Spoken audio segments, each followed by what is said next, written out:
The note that doesn't exist. On a night train racing through borders without names, you hear music. Not from headphones, not from speakers. It sounds between people. An old man across from you taps his fingers on the window. Rhythm. A girl by the door hums softly. Melody. You suddenly realize they don't know each other, yet they sound like a single track. In your pocket, a player without a screen, only one button. Press it, or keep listening without interfering. You press the button. The music explodes, not loudly, deeply. The train slows down, though the rails beneath it blaze with sparks. People lift their heads. Everyone hears their own. A child. A lullaby no one ever sang to them. A woman. A dance from her youth. You. A sound you heard in a dream but could never remember. The carriage doors open.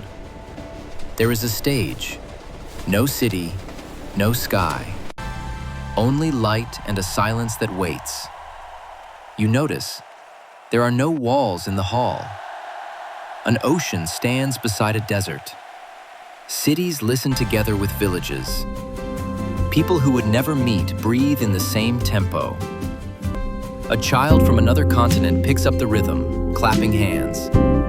An old musician cries quietly, not from sadness, but from relief. Someone falls in love. Someone forgives.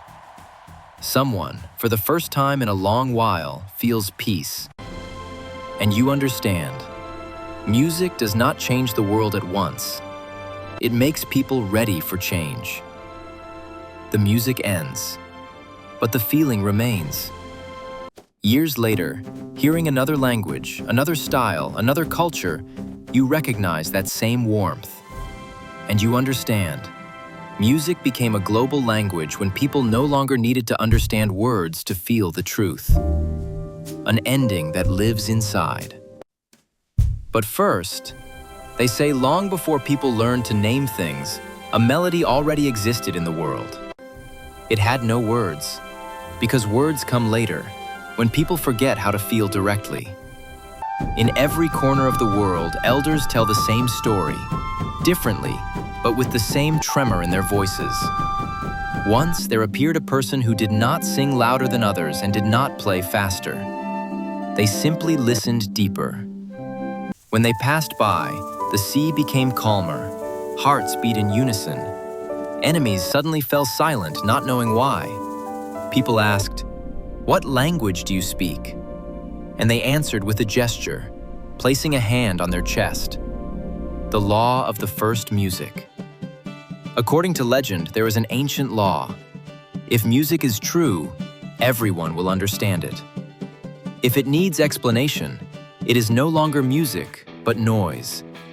That is why the melody was never written down. It could not be stolen. It could only be passed on. From mothers to children. From travelers to cities. From silence to the lonely. The legend says, when the melody finds a person, the world freezes for a breath. And after that, everything depends on the choice. Those who accepted the melody with their hearts became the keepers. They were not famous, but people wanted to live near them. They knew when to play and when to be silent. They say it was they who taught humanity to listen to one another. Others tried to tame the melody, to give it form, a name, rules.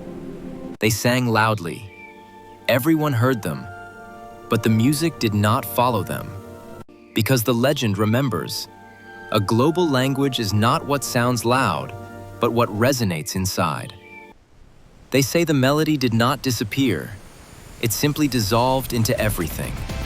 Into wordless lullabies, into the rhythm of strangers' steps, into the music you feel even when you take off your headphones. Sometimes people think they're looking for music. In truth, music is looking for a moment. It comes not when you are ready to sing, but when you are tired of speaking. It does not ask who you are. It simply touches. And if something inside responds, it means the note existed all along. It just had no name. And if someday you suddenly feel that you understand a person without knowing their language, know this: the legend continues. Because music became a global language not when everyone heard it, but when they stopped translating it.